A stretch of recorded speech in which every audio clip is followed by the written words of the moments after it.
Bonjour, Yves Gérard Méoloco. Comment allez-vous? Bonjour Thérèse, je vais très bien, merci beaucoup.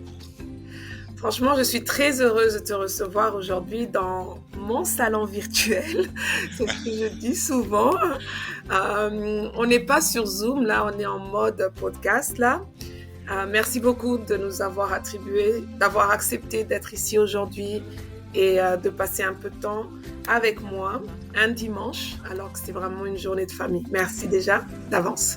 Ça fait vraiment plaisir Thérèse, c'est justement passer du temps avec la famille. Malheureusement à distance, ça aurait été tellement plus agréable de pouvoir le faire dans le véritable salon justement. Pas un jour, bientôt, bientôt. Exactement, on l'espère bien. Ouais, donc tu es ici en tant que personnalité inspirante que l'organisme Aquabar a pris le temps de reconnaître en fait lors de la célébration du mois de l'histoire des Noirs le 26 février passé.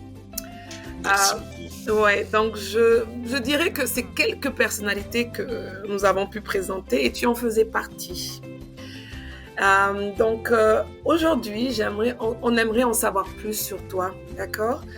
Parlez-nous un peu de vous, Yves Gérard. D'où vous venez? Depuis combien de temps vous êtes au Canada? Votre parcours scolaire? Ouh là là, trop de questions. Bon, on va aller doucement, doucement.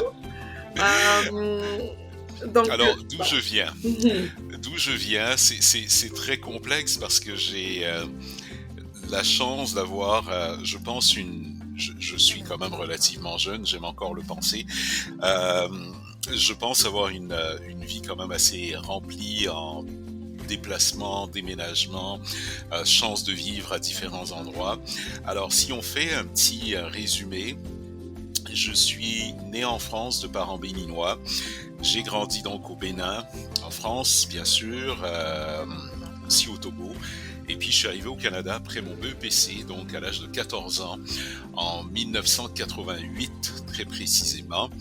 Et donc j'ai grandi, mon adolescence s'est faite dans la région de Québec, ma grande adolescence je devrais dire, et ma jeune vie d'adulte également, puisque j'ai fait l'Université Laval, étudiant en sciences politiques, ensuite un peu d'économie, puis finalement j'ai étudié en administration publique à l'École nationale d'administration publique, donc l'ENAP, où j'ai donc fait une maîtrise en administration publique et j'ai poursuivi des formations par la suite à Osgoode Hall, beaucoup plus tard dans ma carrière, lorsque j'ai décidé de changer de carrière et de quitter le monde du journalisme après plus de 15 ans à Radio-Canada. Wow, quel parcours!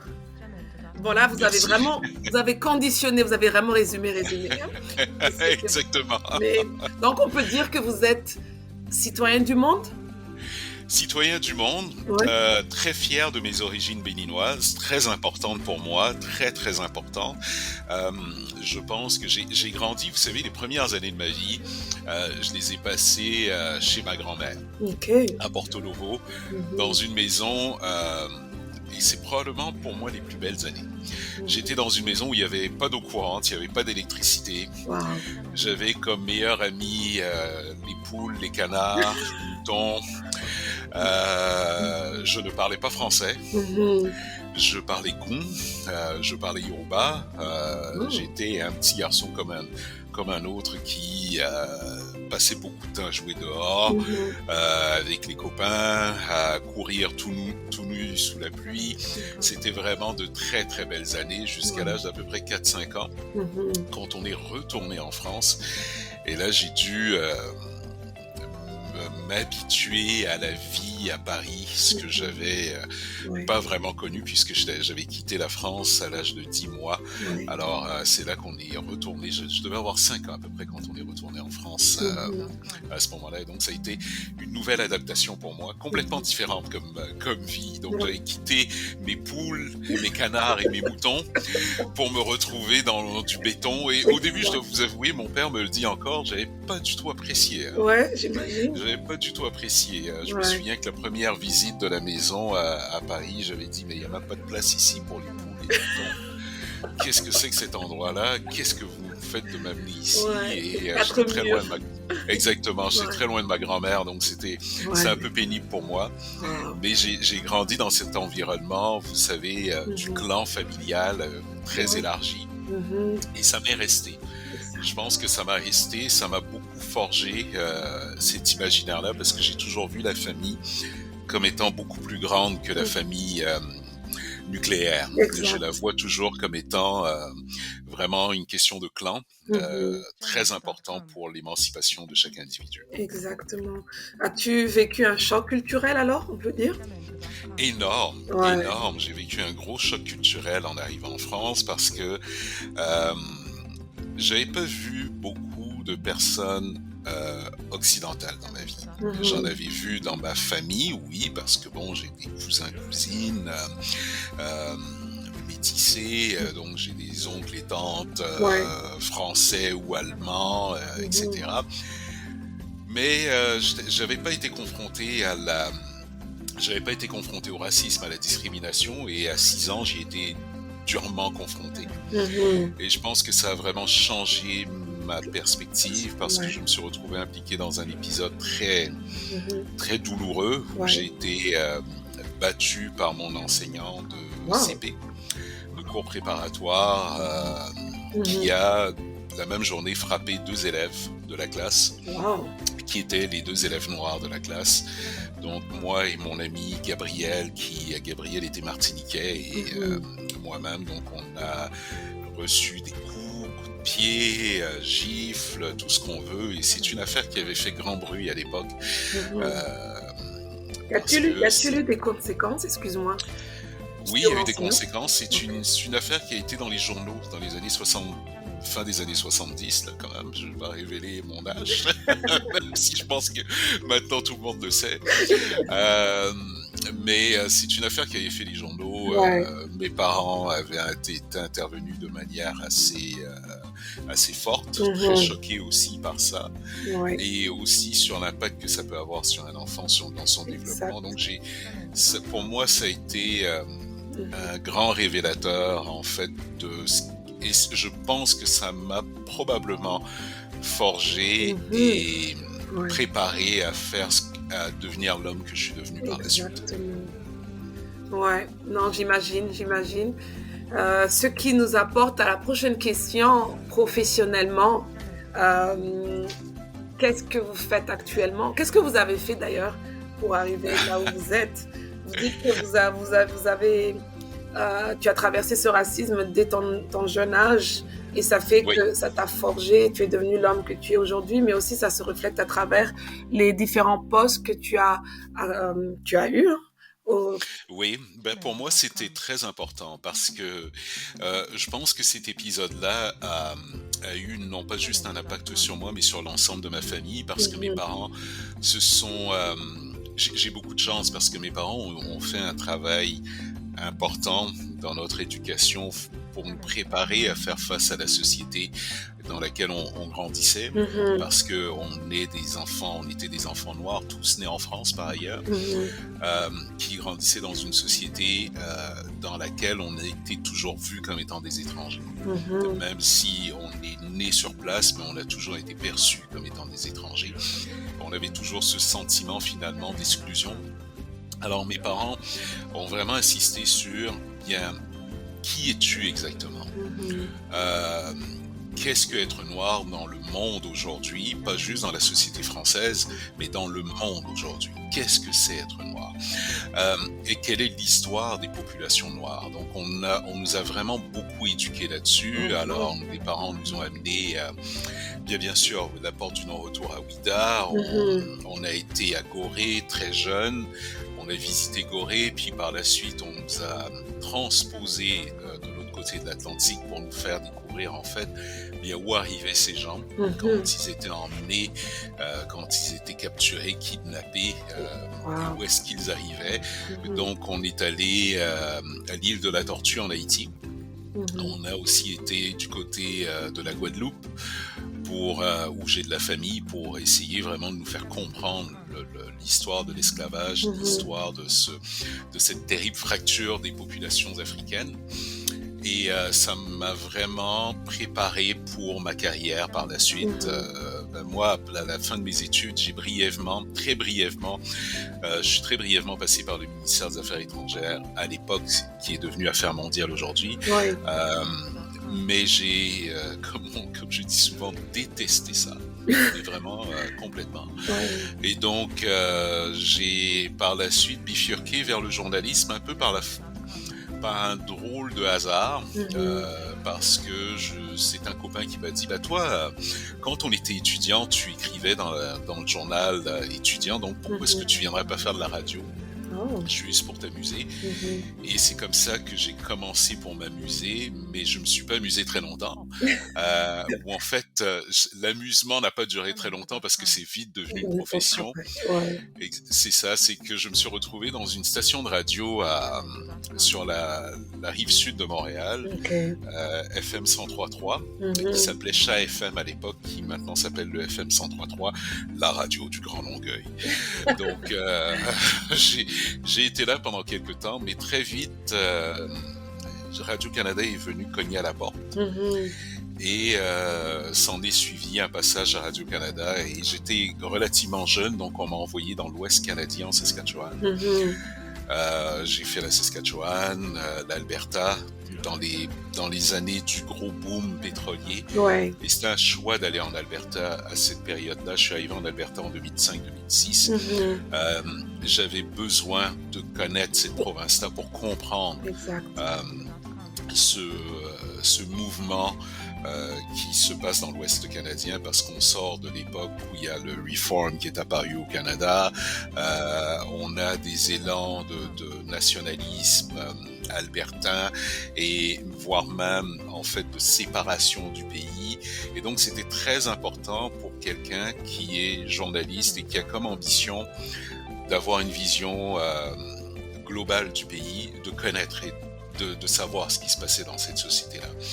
J'avais beaucoup appris déjà de l'Ouest canadien en étant en Saskatchewan, mais là, j'apprenais euh, tout ce qui touchait le développement économique de l'Ouest. Donc, la question, par exemple, de la gestion pétrolière, gazière, la question climatique et les enjeux sociaux qui sont énormes dans l'Ouest canadien. Et donc, je pense qu'on est dans le centre du pays, on est très loin d'avoir une compréhension adéquate Mhm. et juste de la société albertaine, entre autres. On les juge très facilement Ouais. sans en avoir une compréhension réelle, Mhm. sans comprendre que c'est un environnement où l'aspect communautaire est très très fort Mhm. par rapport à nos sociétés, par exemple ontariennes et québécoises. Ok. Euh, donc pour moi, c'est très important d'avoir cette compréhension-là. Puis par la suite, mon épouse et moi avions le besoin de nous rapprocher de la famille. Mhm. Donc on est arrivé à Toronto. J'avais quitté Radio-Canada, mais je connaissais j'avais déjà animé à Toronto en 2005 dans le cadre d'un prêt de service. Et donc, très vite, la chef des programmes m'a contacté et m'a dit, écoute, j'étais à Londres, et m'a dit, écoute, On a besoin de toi. voilà, il faudrait que tu viennes faire Mhm. l'émission matinale ici, parce que je trouve que ça tirait bien. Mhm. Puis effectivement, cette émission matinale-là me collait vraiment à la peau, dans le Ouais. sens où la population francophone de la grande région de Toronto, du GTA et du Horseshoe, comme on dit, Mhm. me ressemble beaucoup. Ouais, Elle franchement, est, ouais, je suis d'accord voilà, avec toi. Il n'y a pas de matin pareil, c'est ça l'émission, n'est-ce pas? voilà, exactement, voilà, cette émission, il n'y a pas de matin pareil, me ressemblait beaucoup. Les auditeurs me ressemblaient, c'est-à-dire des gens qui, comme moi, viennent un peu de partout. Euh, qui sont soit français, soit africains, soit francophones d'un peu partout à travers le Canada. Et moi, j'avais la chance, dans mon identité, de regrouper tout ça. Ouais. C'est un peu complexe, ça veut dire, ça fait de moi peut-être une personne un peu complexe, parce que je peux me dire à la fois français, à la fois africain, à la Ouais. fois francescois, à la fois franco-albertain, à la Ouais. fois franco-ontarien. Pour moi, tout ça me va très bien, et à Exact. la fois québécois. Puis donc, Ouais. j'avais et j'ai cette chance-là de pouvoir rejoindre les gens de toutes ces identités francophones-là. Exact. Alors, je trouvais que c'est un superbe pari, puis effectivement, j'ai adoré Ouais. mon passage à Il n'y a pas de matin pareil, qui a été, je vous dirais que dans les émissions que j'ai eu à animer, Mhm. entre elles l'émission émissions que j'avais à Edmonton, c'est probablement les deux que j'ai préféré animer. Ouais. J'avais une équipe extraordinaire, que ce soit Julien Manouliera, Jean-Philippe Brière, Marjorie Murphy, Ouais. tous ces gens-là ont été fantastiques durant les années que j'ai pu passer à l'antenne. Ouais. Et je pense que sans eux, l'émission n'aurait pas eu ce succès-là. Parce que j'ose prétendre qu'elle a eu un succès. À cause de toute l'équipe. Toute l'équipe. Exactement, c'était Ouais. toute l'équipe. Mais sincèrement, c'est là où je vous ai connu. En fait, moi, je cherchais une radio francophone et je suis tombée dessus une fois en allant au travail.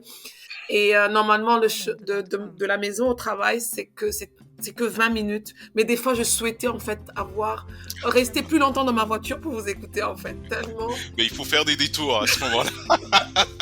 Non, on m'attendait au travail. Mais sincèrement, les 20 minutes passaient tellement vite avec vous. Et j'écoutais du bon français. Mais ma question ici, c'est comment tu faisais pour valoriser la culture au sein de ton travail?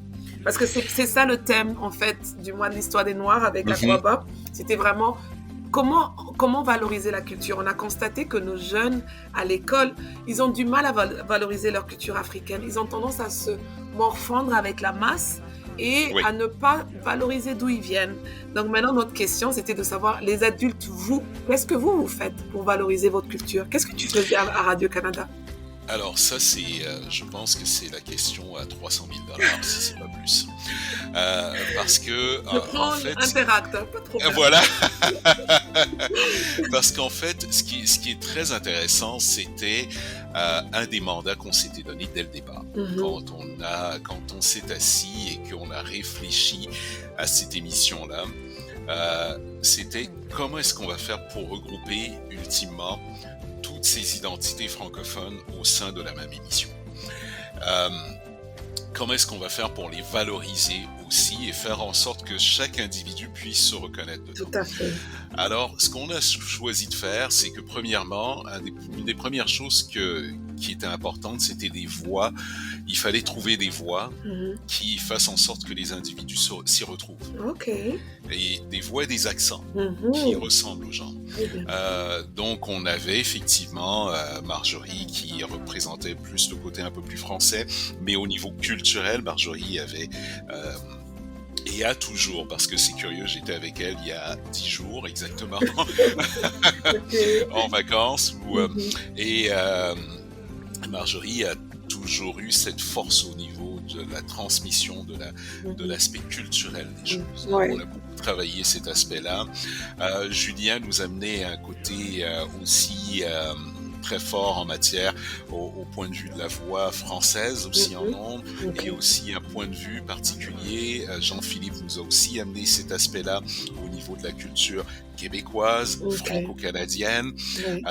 Et dans mon cas, c'était justement de faire le lien entre tout ça, mais de mettre aussi de l'avant mon identité africaine qui ressemble beaucoup à celle de plusieurs de nos auditeurs et surtout plusieurs des enfants qui écoutaient cette émission-là.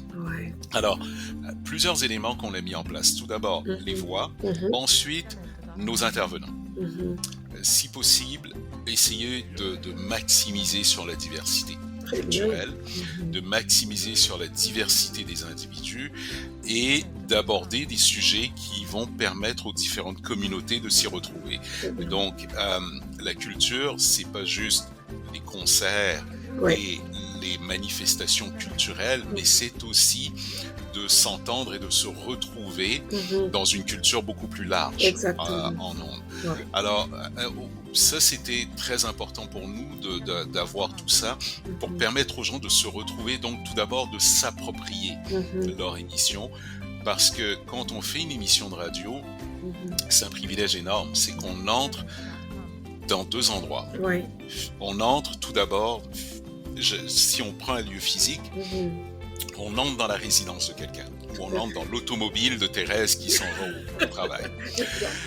Voilà. Mais l'autre endroit où il faut qu'on réussisse à entrer, c'est d'entrer dans son cœur et d'entrer dans sa culture, dans son identité, qu'on la rejoigne et qu'elle s'entende d'une certaine façon. Vous savez, j'ai toujours dit à tous les jeunes animateurs que Formé? j'ai pu former, Ouais. euh, parce qu'au début de leur carrière, tous arrivent avec la même phrase, je suis stressé. Et je disais toujours, prends une photo prends un magazine quelconque, là. Mhm. Prends une image, Oui. c'est à cette personne-là que tu t'adresses. Oh, Mais ok. il faut que tu la rejoignes, cette personne-là. Et la communication, essentiellement, c'est ça, c'est d'avoir le message qui va nous permettre de rejoindre cet individu-là Mhm. selon son identité. Et je leur dis toujours, mets-toi en tête que quand tu parles à la personne, finalement, tu la vois en train de hocher la tête et de dire, oui, effectivement, tu as raison, tu m'as rejoint. C'est ce que je suis C'est en là train que de tu faire sais que actuellement. voilà. Et c'est là que tu sais que tu as réussi ton Ouais, travail ok. de communicateur, de communicant. Et c'est là que tu sais effectivement que tu as rejoint la personne. Ok.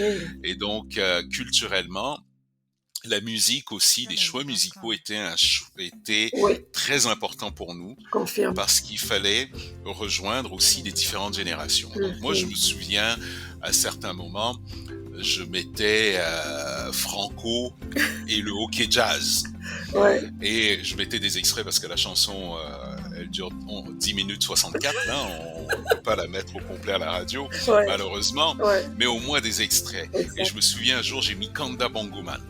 Waouh. Et les gens disent, mais pourquoi tu mets Kanda Bongoman? Mais parce que Kanda Bongoman, c'est ma génération à moi. Ouais. Et je sais que quand je mets Kanda Bongoman, ben, Thérèse dans sa voiture, elle va comprendre, elle va dire, waouh, ça c'est un souvenir de mon enfance. Ouais. Peut-être que Pierre, lui, ne comprendra pas, mais il va se dire, ah tiens, c'est curieux cette C'est musique-là. cool, ouais. Euh, mais par exemple, si je mets Jean Leloup, 1990, ben, c'est peut-être une autre personne qui va s'y reconnaître Exact. et d'autres vont dire mais ça me dit absolument rien. Mhm. Mais c'est ça, il faut être en mesure d'aller chercher chaque individu Ouais. euh, à des moments précis. Ouais. Et c'est vrai que chaque jour, le style musical était différent. Je Voilà, n'entendais pas la même musique deux fois là. Franchement, voilà. ouais, c'était Et vraiment c'était comme vous fait disiez à exprès. chaque fois. Il y avait une expression, je pense, si je me souviens bien. Il n'y a pas deux matins. Bah oui, les deux matins ne sont pas pareils. Tu sais, vous faisiez un jeu de Exactement. mots comme ça là. J'aimais bien. Voilà, exactement, Ouais. parce qu'il fallait suivre effectivement un Mhm. peu ce leitmotiv de l'émission que elle change tous les Ouais. jours Ouais, ouais. et permettre je suis très content de vous entendre dire, bien, moi je voulais passer plus que 20 minutes parce que les gens ne le savent pas, mais à l'époque, c'était plusieurs émissions dans une seule. On était en ondes pendant 3 heures, mais c'était des blocs de 25 minutes Ah, qu'on ok. faisait. Ok. Et les gens ne s'en rendaient pas compte. Ouais. Mais l'émission a toujours été, du moment où je suis arrivé, Isabelle Routier et moi, Mhm. l'émission avait été conçue comme ça, pour que ce soit Mhm. des blocs qui Mhm. soient bien distincts Ouais. et qui fassent en sorte que, ultimement, la personne qui l'écoute à 6h25 Mhm. n'entende pas la même chose à 8h et quelques. Intéressant. Et donc, des fois, ils se disent, Mhm. ben, je vais devoir rester, j'ai pas le choix. Il faut Exact. que je reste parce que ce truc-là, à 8h, là, c'est super intéressant. Et puis, à Ouais. 8h, ils sont dans un autre rythme Exact. musical qui est Ouais. pas du tout le même que celui de 6h. Et Ok. c'était ça, il y avait une courbe musicale qui allait crescendo, Mhm. qui faisait toujours en sorte que vers toutes les 20 minutes à peu près, le rythme musical montait. Et Mhm. ensuite, on redescendait et on Ok. remontait toutes 20 minutes plus tard. C'était conçu de cette façon-là. Donc, il y avait une réflexion vraiment Ouais. C'était bien réfléchi. pour Mhm. transmettre la culture, oui. Eh ben, dis donc, franchement, là, tu viens de partager des petits secrets de ton Là, succès. voilà, ça, c'est les secrets, tout est dit. Tout est dit et je valide, franchement. Ouais, c'était vraiment, il n'y a pas de matin pareil. Aucune matinée n'était pareille, c'était vraiment intéressant. Et ce que j'ai beaucoup aimé, surtout au début quand je t'écoutais, c'est que, voilà, toi tu as amené le côté africain et tu nous donnais des informations de l'Afrique. Et je me disais, Oui, wow, c'est super, j'ai des informations du continent africain, c'était vraiment bien. Je dis pas c'est que important. maintenant c'est pas le cas là, mais franchement, à cette période-là, pour moi, c'était comme une découverte. Oui, C'est mais sûr. c'était très important et Mhm, ça demeure, à mon avis, crucial qu'on le fasse. Je me mhm, souviens en En 2006, Radio-Canada a lancé un projet à travers RCI, Radio-Canada International. Il y avait l'émission Tam Tam Canada qui était à l'époque animée par un grand monsieur de la radio, un grand ami à moi, quelqu'un qui m'a beaucoup aidé dans ma carrière, Raymond Desmarteaux, qui était une émission donc malheureusement pas diffusée au Canada, mais qui en 2006 est donc diffusée au Canada à 12h30. Et donc, toutes les antennes FM de Radio-Canada à l'extérieur du Québec diffusaient cette émission qui avait comme mandat de traiter non seulement de l'Afrique avec une vision canadienne, mais d'aller aussi sur le continent. Donc, on avait des voix de gens qui étaient sur le continent, qui pouvaient nous parler, qui intervenaient. C'était fabuleux. Moi, j'ai eu la chance d'animer cette émission-là pendant quelques mois en 2008. Ça a été une de mes plus belles expériences professionnelles, d'autant plus qu'après ça, j'avais des tontons et des tatis qui appelaient pour dire « Mais c'est quoi cette histoire que j'ai entendue à la radio? » Waouh, c'est super! Oh, et donc, c'est ce genre d'initiative-là doit être répété. Malheureusement, ça a été abandonné avec toutes les coupures qu'il y a eu. Et donc, RCI n'est plus du tout ce que c'était. Et surtout, soudainement, on nous a retiré Tam Tam des ondes. Mais Tam Tam était une émission qui avait énormément de succès. Et je trouve aujourd'hui que c'est ce qui manque à l'antenne. C'est-à-dire d'avoir cette voix qui vient de l'extérieur, parle du continent africain. L'avenir de la francophonie canadienne passe maintenant par des gens qui viennent du continent africain, que ce soit du Maghreb ou d'Afrique subsaharienne. Et donc, c'est crucial qu'on prenne le temps et que le diffuseur public ait cette réflexion-là sur son identité et sur ce qu'il va maintenant présenter à son auditoire. Ça, je pense que c'est quelque chose qui doit être fait absolument dans les prochaines années. J'espère vraiment qu'ils vont écouter notre podcast et qu'ils vont, ils vont agir. Mais dans tous les cas, les Africains, en tout cas la communauté dans laquelle on essaye de chercher des solutions nous-mêmes. Akoba, c'est une de leurs missions. Et on se crée notre plateforme où on se rencontre et on s'échange et on essaie.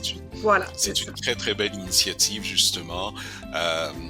Et c'est des initiatives qu'il faut encourager aujourd'hui parce que c'est ce qui va permettre d'avoir une communauté qui est vibrante et qui se crée une identité aussi. Exact. Super. Donc, je sais qu'après Radio-Canada, le 10 décembre 2020, est-ce que cette date vous dit quelque chose? Vaguement. Pour nous, en tout cas, c'était comme gagner une élection, c'était comme élire un président, c'était big time, comme on dit en anglais. Donc, je vais juste partager ça avec ceux qui vont nous écouter. C'est le 10 décembre 2020 à Ottawa.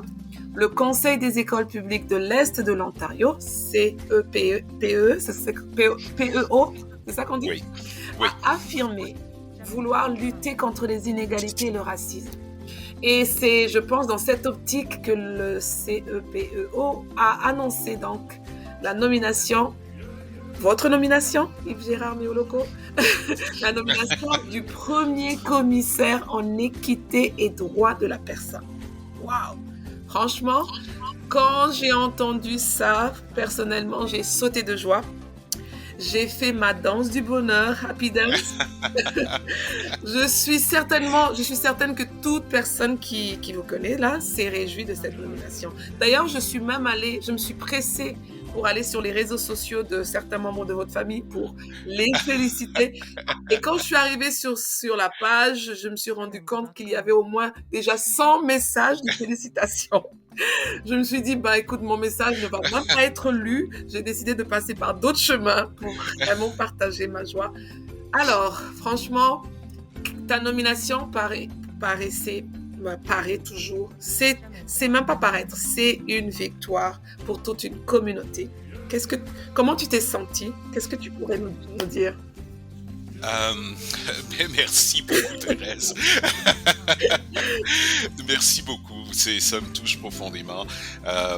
Pour moi, oui, c'était quelque chose de très important en raison de mon parcours.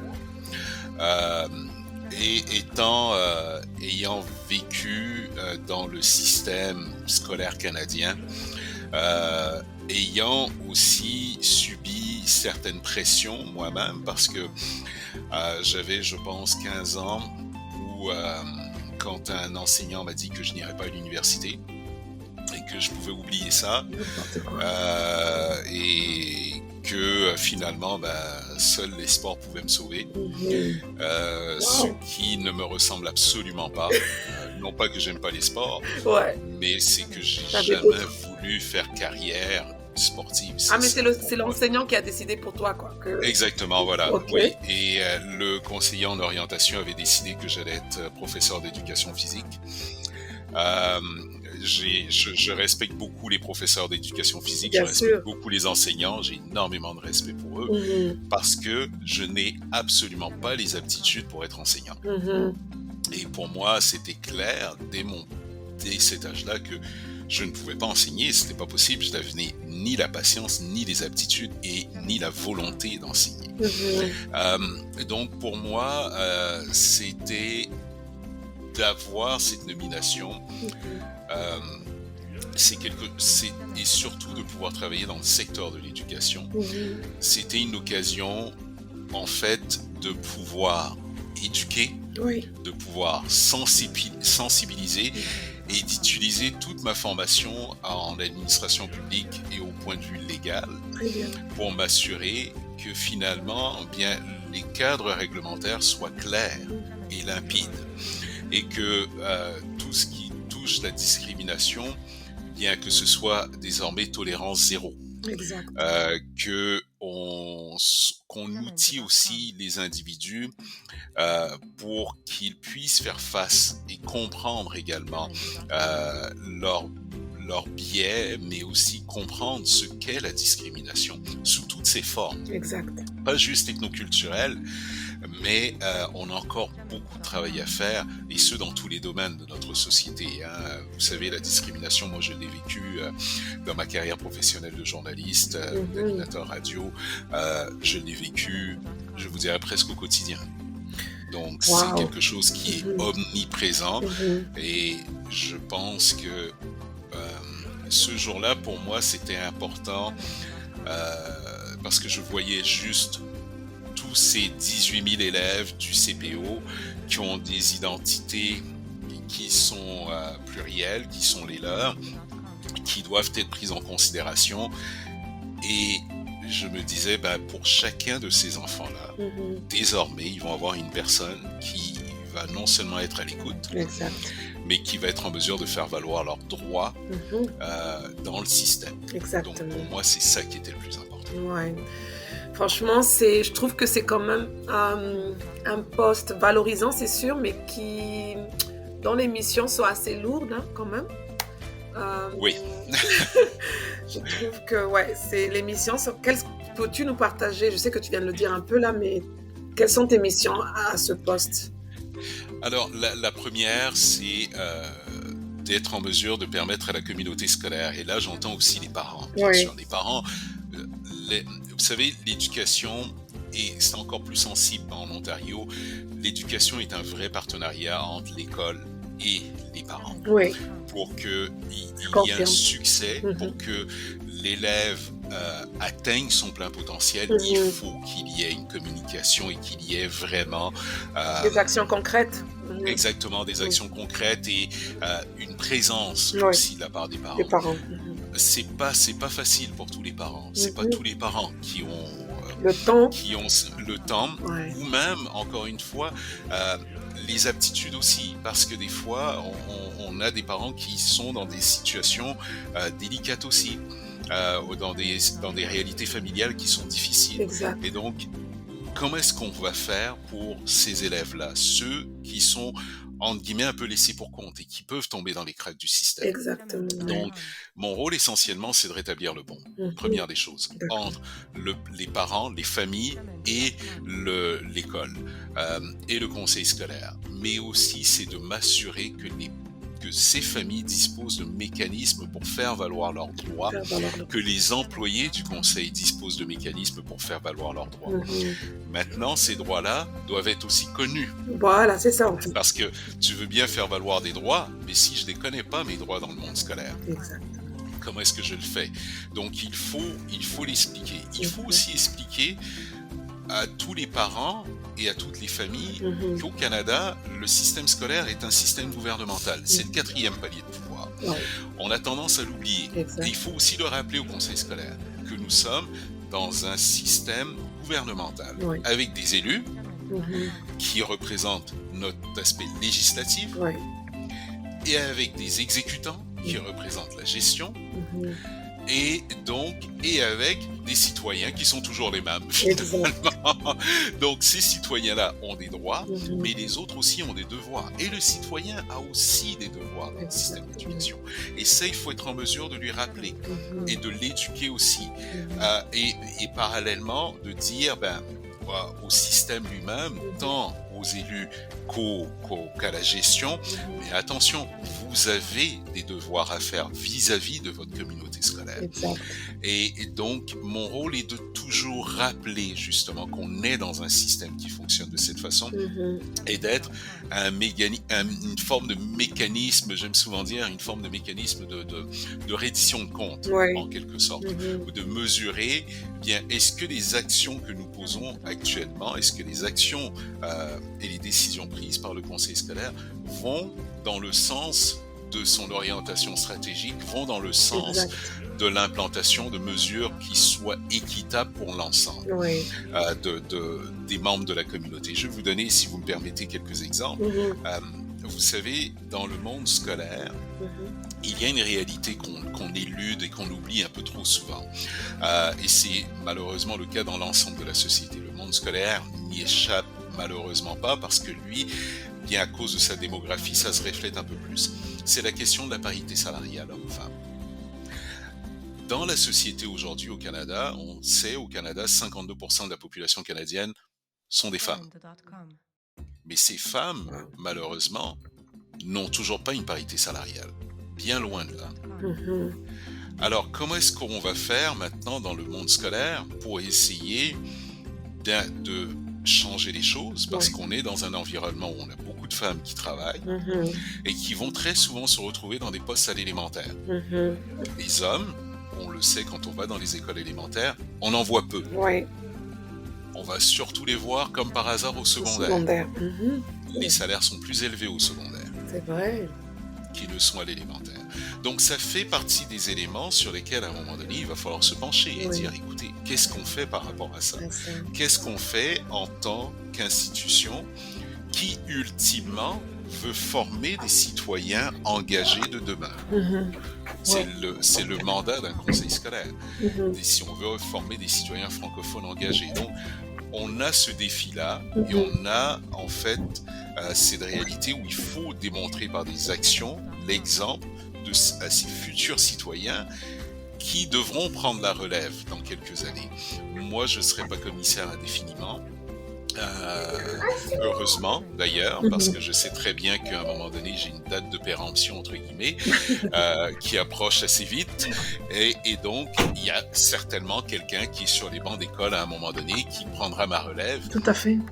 Mais il va falloir que cette personne-là évolue dans un cadre qui soit favorable justement à un monde équitable, donc soit déjà sensibilisé. Exactement. Alors on travaille actuellement là-dessus, comment sensibiliser les élèves tout de suite à la question d'équité, à la question de la discrimination, à la question de l'exclusion sociale, et aussi le conseil, comment justement bien engager et plus de personnel qui provient de la diversité culturelle pour que ce personnel-là reflète la réalité de ce qu'il y a dans les salles de classe. Tout à fait. Et nous permettre ultimement bien d'être prêts à affronter le futur. Que nos élèves, quand ils arrivent à l'école, bien ils voient en fait une école qui leur ressemble avec toute la diversité que cela veut dire. C'est la réalité de nos écoles franco-ontariennes aujourd'hui. Tout à fait. Moi, je me souviens que j'ai été il y a quelques années aller dans une très grande école à Toronto, Monseigneur de Charbonnel pour ne pas la nommer, et j'avais été très impressionné Mhm. par la diversité de l'école, Super. des élèves. Mhm. Je voyais une mosaïque culturelle devant moi Ouais. impressionnante. Mhm.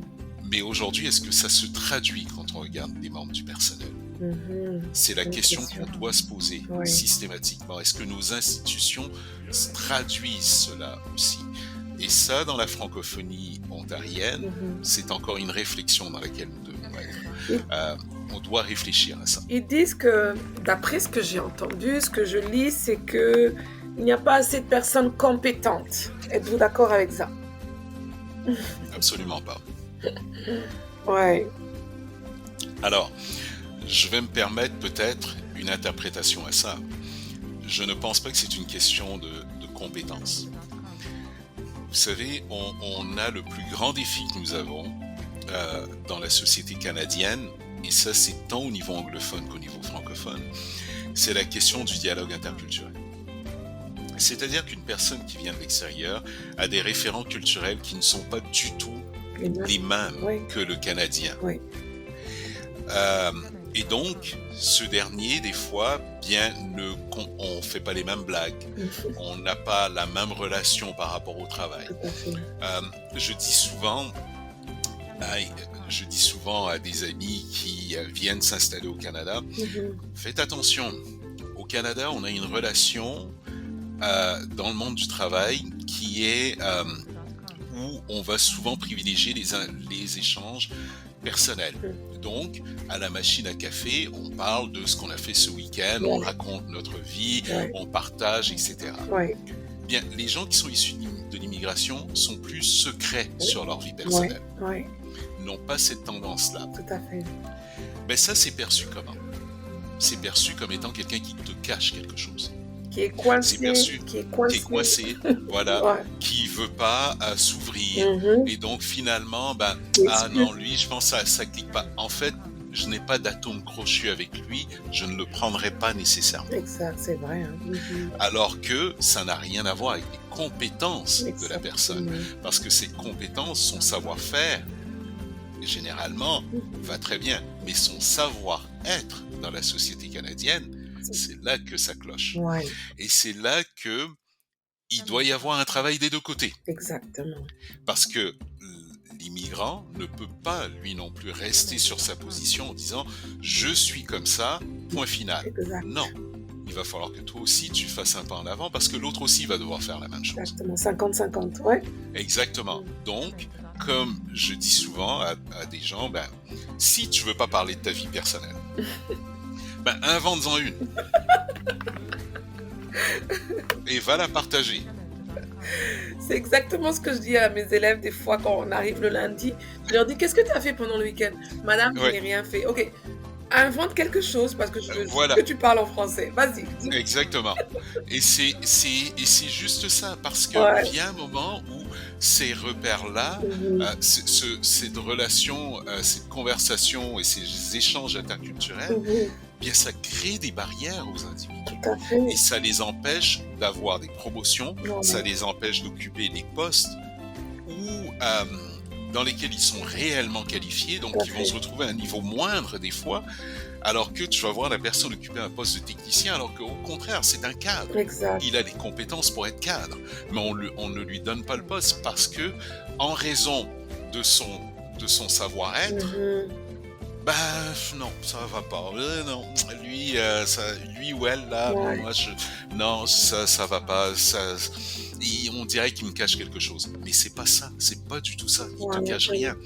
C'est juste qu'il veut que tu le juges selon ses compétences. Exactement. Mais il faut comprendre qu'on est dans un environnement où les compétences ne sont pas la seule chose qui compte. Exactement. Et c'est malheureux, mais il faut être réaliste aussi et le prendre en considération. Il faut le prendre en considération et comme vous venez de le dire là, il faut vraiment que même le Canadien là s'éduque par rapport à cela.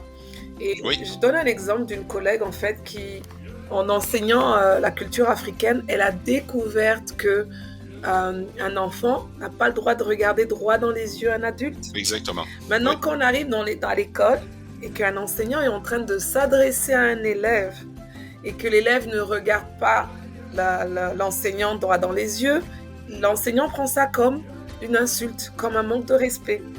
Et il Mhm. a fallu que, en fait, j'explique à mon collègue que non, en fait, c'est culturellement, c'est que nous, on nous a éduqués à ne pas regarder l'adulte droit dans les yeux. Oui, parce que chez nous, quand tu le regardes dans les yeux, c'est un manque de respect, c'est un C'est de la affront. confrontation, alors qu'ici, que non. Exactement. Donc voilà, Voilà. donc il y a toute une éducation à faire et je sais que l'enseignant, elle a retenu ça et elle en parle partout où elle va maintenant parce que pour elle, c'était une découverte culturelle qu'elle faisait en fait, mais qui pouvait nuire à l'élève, Oui. l'élève de la communauté noire pouvait être considéré comme impoli, insolent, alors que c'était Et une qui attitude peut culturelle. aussi, Mhm. oui, et qui peut aussi entraîner des suspensions complètement injustifiées. Exactement, tout à fait. Ouais.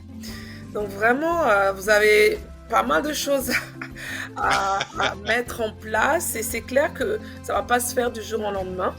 Donc Absolument pas. j'espère que les Il gens faut ne être sont très pas patient. voilà, j'espère que les gens vont être patients avec vous, mais moi je sais que vraiment vous êtes la personne qu'il fallait pour ce poste et je suis vraiment, envieuse au conseil scolaire. Mais c'est sûr que je pense que les accomplissements que vous allez faire avec le conseil des écoles publiques de l'Est de l'Ontario, ça va se transférer jusqu'à chez nous. Moi, je suis à mon avenir, je suis à Halton, je sais que vraiment vous travaillez en collaboration et que, Oui, et que voilà, les succès d'un conseil vont être partagés un peu partout, je suis sûre et certaine, n'est-ce pas? oui, on le souhaite et on travaille tous en collaboration. Euh, j'ai des collègues qui ont déjà fait de belles choses. Mhm, Je pense du côté de York où il y a eu des difficultés dans le passé, mais ça s'est bien redressé. mhm, Euh, TDSB aussi, mais encore TDSB étant très gros, exact. encore certains défis. Donc il y a des choses qui se font et qui se passent très bien. Mais les conseils ont des identités qui sont différentes les Tout unes à des fait. autres. Tout à fait. Et ça, il faut aussi le prendre en considération. Ouais. Vous savez, on a des défis qui sont très importants. Vous parliez de patience tout à l'heure, parce que les Mhm. choses ne peuvent pas se faire du jour au lendemain. Non, Il faut être très patient. Un conseil scolaire, c'est beaucoup plus gros qu'on pense. non, oui. Euh, si je prends le cas, par exemple, du CPO, le CPO a 3300, 3400 ou un peu plus en termes d'employés, 18 000 élèves, 46 écoles, c'est gros Ouais, c'est comme énorme. structure. Ouais, ouais. Et une structure comme celle-là qui est en plein changement, en pleine évolution, ça lui prend un certain temps. Bien sûr. Donc, si on la force trop tout de suite à changer dans la gestion du changement, quand on force trop une grosse boîte comme ça à changer, bien ce qui arrive, c'est qu'on crée du ressentiment à l'intérieur et donc on va créer des poches de résistance. Ah, OK, OK. Au lieu de réussir à engager tout le monde dans une mission collective et vers Collective. une direction collective, Mhm. bien non, on va créer des îlots de résistance qui vont nuire finalement au changement Tout à fait. parce que ces îlots de résistance-là, bien, vont finalement se nourrir et graduellement finir par étouffer et gangréner la machine. Donc, Tout à il fait. faut prendre du temps Mhm. pour que le changement se fasse graduellement, mais Exact. tout en étant relativement ferme aussi dans les positions. Bien sûr. Parce qu'il y a des choses qui ne peuvent pas être tolérées, mais il y a des choses où il va falloir prendre du temps. Mais parallèlement à ça, ça prend de la patience aussi, Ouais, de ouais, l'autre côté. ouais. Parce qu'on a aussi, vous savez, je parlais de mon exemple, Mhm. et je suis pas le seul à avoir vécu justement cette tendance où on essaye de vous mettre sur la voie de garage Oui. je ne suis absolument pas le seul. Il y en a Exact. d'autres qui l'ont vécu et Mhm. dont les enfants sont dans le système aujourd'hui Exact. et donc qui sont très sensibles à ça. Mhm. Mais il faut qu'ils soient patients. Oui. Il faut qu'ils comprennent que c'est pas 2 semaines après la nomination de quelqu'un que les changements vont se faire. Exactement. Ça prend du temps parce qu'il faut préparer une structure, Exact. il faut préparer des nouveaux règlements, il faut préparer des nouvelles politiques, il faut doter la structure Mhm. des outils dont elle a besoin pour Exact. avoir le succès. Exact. Et ça prend du temps. Et les gens, des fois, sont impatients et donc ils vous accusent d'immobilisme. C'est pas Mhm. du tout le cas. C'est pas de l'immobilisme. C'est C'est vrai. qu'il y a des choses qui sont pas nécessairement tangibles, qu'on voit pas à l'œil nu, mais soudainement, dans 3 ans, on commence à voir les résultats. On fait, mais Ah, tiens donc. Ah, il était temps. Oui, mais c'est parce que ça prend ce temps-là à C'est préparer. vrai. Une maison a besoin de fondation, hein, sinon ça devient la première maison des trois petits cochons, n'est-ce pas? Donc, on souffle On dessus et c'est souffle fini, et elle c'est disparaît. fini. Ouais, non, on veut pas de ça. Franchement, je C'est pense ça, que ouais, exactement. on veut une Il faut maison avoir quelque chose de de très solide. solide Ouais. et qu'on va pouvoir pérenniser, euh, parce que la lutte contre le racisme, la lutte contre les discriminations, certes, elle existe aujourd'hui en Ontario. Le gouvernement provincial en a fait une priorité, Oui. mais vous le savez, il y a de ces priorités qui, quand elles ne rapportent pas de coûts et Mhm. quand elles ne rapportent pas d'argent, Mhm. c'est un investissement sur le très long terme. C'est un investissement, pour moi, c'est ce qu'on appelle un investissement sur la cohésion sociale. Tout à fait. Mhm. Mais malheureusement, force est de constater Mhm. qu'on a une élection le 2 juin Ouais. 2022. Mhm. Qui dit élection Les dit changements. volonté d'être réélu Ouais. et dit aussi éventuellement coupure par la suite. Ouais, c'est Donc il faut s'assurer que toutes ces actions-là soient pérennisées. pérennisé. Est-ce que les conseils scolaires, Mhm. aujourd'hui, qui s'engagent dans cette voie, Mhm. se sont donné les outils pour s'assurer que, advenant un changement de gouvernement, Les choses vont il va y avoir un continuer. changement de gouvernement, peu importe le parti qui va être élu, Exact. puisqu'on sait, euh, ben, à ce moment-là, s'il y a des annonces et qu'il y a des coupures budgétaires Mhm. qui touchent notamment le secrétariat contre le racisme de l'Ontario, Mhm. Qu'est-ce qu'on fait? est-ce que les conseils scolaires se sont donné des structures, se sont dotés de structures qui vont permettre justement à ces programmes-là de continuer et de continuer d'exister après l'élection du 2 juin. Donc ça Oui. fait partie des questions qu'il faut aujourd'hui se poser Mhm. et ça fait partie des questions que les communautés doivent se poser. Est-ce Exactement. qu'aujourd'hui, le gouvernement va continuer cette action-là ou est-ce que c'était juste une mesure temporaire? Ben, j'espère pas. J'espère pas. J'espère que ça va Il continuer. ne faudrait pas. Ouais, il faudrait pas. La lutte contre le racisme et l'exclusion, c'est un investissement dans l'avenir. Bien sûr.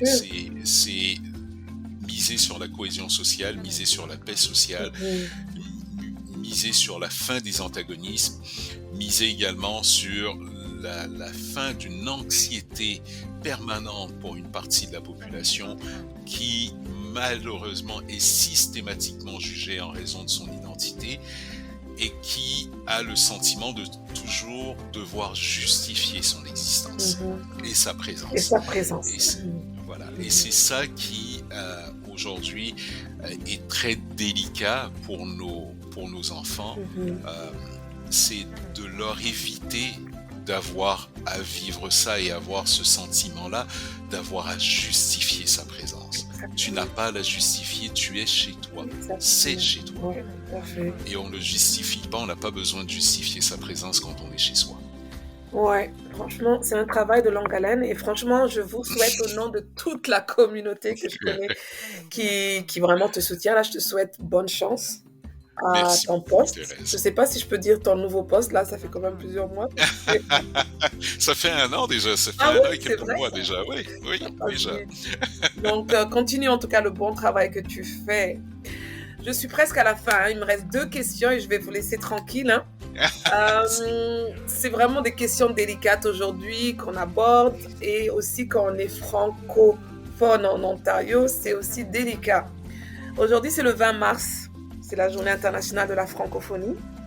Je devrais vous souhaiter une belle journée, je sais pas, joyeuse journée internationale de la francophonie en tant que francophone, hein. C'est aussi la journée du bonheur, ça je l'ai su tout à l'heure quand j'étais à la messe. Oui. Ouais. Comment tu fais, bon, je pense que tu l'as déjà dit, comment tu fais pour partager ta francophonie? On l'a dit un peu, mais est-ce que tu te considères comme un franco-ontarien ou un africain francophone ou un canadien francophone? Oh, wow. Ou un peu des trois, hein, je sais pas. Hein. Je dirais que c'est un peu des trois en fait. Et j'ai même un autre terme en fait que j'aime utiliser.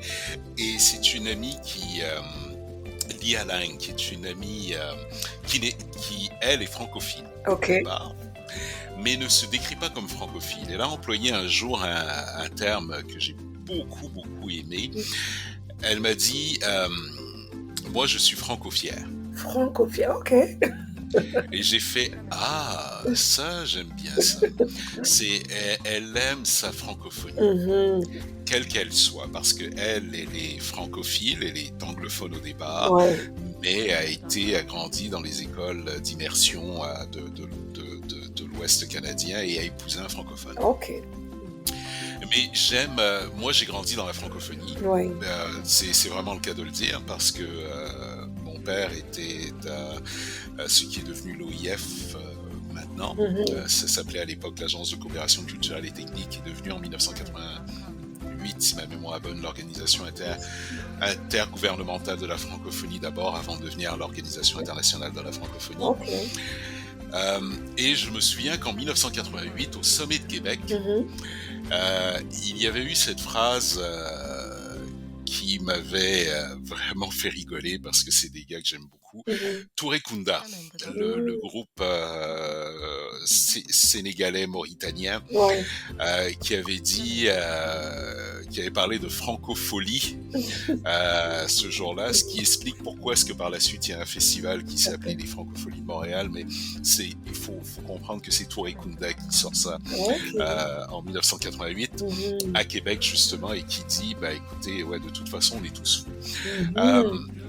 mais je m'identifie comme étant franco-fier, Ouais. je m'identifie comme étant francophone tout d'abord, euh, je m'identifie comme étant africain.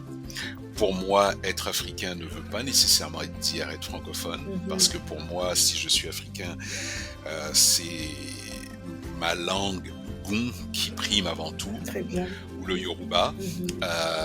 ou le fon, Mhm. ou le mina, ou l'évé, et là je pourrais continuer. Euh, Parce que toutes ces langues, Ouais. il faut aussi que nous, en tant qu'Africains, On les nous valorise. pensions également Mhm. non seulement à les valoriser, mais surtout à les préserver, parce que malheureusement, on est en train de les massacrer. Euh, Parce qu'il n'y a absolument rien qui est fait pour les conserver. On a même commis l'odieux de de les appeler des dialectes. Oui, c'est vrai. C'est un terme qui m'horripile chaque fois que je l'entends. C'est vrai? C'est péjoratif pour toi? Je déteste ce terme-là. Mhm. Je trouve qu'il est extrêmement péjoratif. Ok. Comme je n'aime pas du tout qu'on me dise que je suis d'une tribu. Je ne suis pas d'une tribu. Je suis d'une nation, Gon, Ouais. et je parle une langue qui s'appelle le Gon. Mhm. Je ne parle pas un dialecte. Mhm. Euh, pour moi, parce que je sais pas, comme par hasard, le français est une langue, Ouais. l'anglais est une langue, alors pourquoi est-ce que le Gon ne serait pas une langue? Pour moi, j'estime que c'est une insulte quand on me le dit. Ouais. Pourquoi est-ce que le Kinyarwanda n'est Mhm. pas une langue? Pourquoi est-ce que le Peul serait un dialecte? Exact. Alors que ça transcende les frontières de plusieurs pays. Exactement. Alors pour moi, c'est quelque chose qui C'est déjà de me, la sincèrement, discrimination, là, hein? oui, exactement, Ouais. oui, c'est de la discrimination, mais il y en a plein dans l'histoire. Mhm. On dit que les Africains ont des ethnies. Mhm. Non, des groupes ethniques, certes, mais des ethnies, c'est encore une fois, c'est insupportable comme terme. Mhm. Nous avons des nations, Nous avons dit et si on fait le décompte, ouais. bien, on dira pas des tout couleurs ou ou plutôt des Peuls et des Mandingues que c'est une ethnie. Pour moi, c'est une profonde insulte. Mhm. Non, il y a toute une C'est éducation à faire diminuer, sur ça, parce que voilà, là, ouais, c'est diminuer ce que l'identité de de quelqu'un. quelqu'un. Donc, alors pour répondre ultimement à la question sur la francophonie, Ouais. oui, je me définis comme francophone et aussi comme, je l'ai dit un peu tout à l'heure, je me définis comme québécois, comme Franco-ontarien. franco-ontarien, françaisquois, franco-albertain, Ouais. tous ces endroits où je suis passé à un moment donné et où j'ai fait cet endroit-là chez moi. Bien pour moi, je repars toujours avec une partie mon identité en est imprégnée, je la transporte avec moi. Et donc, mais avant tout, je me définis comme étant, oui, francophone et africain, très fier de l'être. Merci, amen. Non, mais j'ai l'impression que vous êtes comme une éponge, là. Là où on va vous poser, là, vous allez absorber tout ce qu'il y a de bon là autour de vous et vous Oui, partez avec. Totalement. Et Ouais, je pense que c'est ce qu'il faut faire. n'est-ce pas? Mais alors, pour terminer, ma dernière question. Donc, vous êtes une personne inspirante. Ça, c'est sûr. Vous êtes une fierté pour la communauté africaine, Merci voire beaucoup, c'est communauté vraiment gentil. noire de l'Ontario. Non, c'est sincèrement. Vous êtes en plus, vous êtes devenu un leader au sein du conseil d'un département essentiel pour nos jeunes de demain, franchement, nos leaders de demain. Quel conseil pourriez-vous donner, pour conclure, à nos jeunes qui vont vous écouter là, les jeunes immigrants ou issus de la communauté africaine francophone ou pas, ou bien les jeunes en général? Quel conseil pourriez-vous leur donner euh, aujourd'hui? Qu'est-ce que vous pourrez leur dire? Les jeunes ont une chance en or. Les jeunes de la communauté noire, les jeunes d'origine africaine ont une chance en or. Ils vivent et ils sont aujourd'hui, je pense que nous-mêmes, les adultes, ne nous rendons pas compte de leur résilience et de leur capacité d'adaptation. J'expliquais récemment à un parent avec qui j'avais des conversations sur son enfant, et je lui disais, mais votre enfant, vous vous rendez compte que quand il est à la maison avec vous, il a une langue qui est celle de la communication culturelle qu'il a avec ses parents, parce que ses parents l'éduquent dans la langue du pays d'origine à la maison. Il sort de la maison, et imaginez l'enfant, il met son sac à dos, il a 9 ans, il sort de la maison, il est sur le trottoir, il commence à marcher. Il rencontre les copains qui le rejoignent. Il se dirige vers l'arrêt d'autobus. Il change de langue. Généralement, on va parler anglais. Ouais. Ils arrivent dans l'autobus, montent à bord de l'autobus, continuent la conversation en anglais. De temps en temps, il y a du français qui rentre là-dedans. De temps en temps, il y a son copain qui est de la même origine que lui, alors paf, on passe à une autre langue encore. Ouais. L'autobus arrête, il descend dans le parking de l'école. La personne qui l'accueille, c'est un enseignant qui lui dit bonjour. En français. Il lui répond en français. Il passe sa journée en français à l'école. Il sort de l'école. C'est le chemin inverse. Et encore une fois, c'est ce passage d'identité en identité. Ouais. Nos jeunes sont quoi aujourd'hui? Ils sont en fait l'avenir de la société de demain. Ils ont ceci de particulier, c'est qu'ils ont la force que personne d'autre a dans ce pays, c'est cette capacité de passer d'une communauté à une autre en étant chaque fois inclus s'ils désirent l'être. Et là, c'est le grand défi pour eux. Ouais. C'est au niveau de leur identité, le conseil que je leur donne et ce que j'aimerais qu'ils comprennent. N'ayez jamais à vous justifier de qui vous êtes. N'ayez jamais à tout faire pour plaire à la majorité. Soyez fiers de ce que vous êtes, mais tablez sur ces forces-là. C'est très important parce que ils ont entre les mains l'avenir de ce pays. Beaucoup plus que plusieurs autres enfants. Ouais. Parce qu'ils ont ce métissage culturel qui les imprègne aujourd'hui et cette capacité d'adaptation et cette résilience qu'ils ont depuis leur plus jeune âge. Exact. Parce que le même enfant de 9 ans, quand il va aller faire une activité parascolaire, qui s'en va jouer au soccer par exemple, ou au basket et autres, bien, il va s'adapter à nouveau. Mais ils font face aussi à un grand défi qui, moi, m'inquiète et qui me fait vraiment peur. C'est que nos enfants sont malheureusement trop souvent exposés à une culture américaine qui ne leur ressemble pas, Ouais. mais auquel ils s'identifient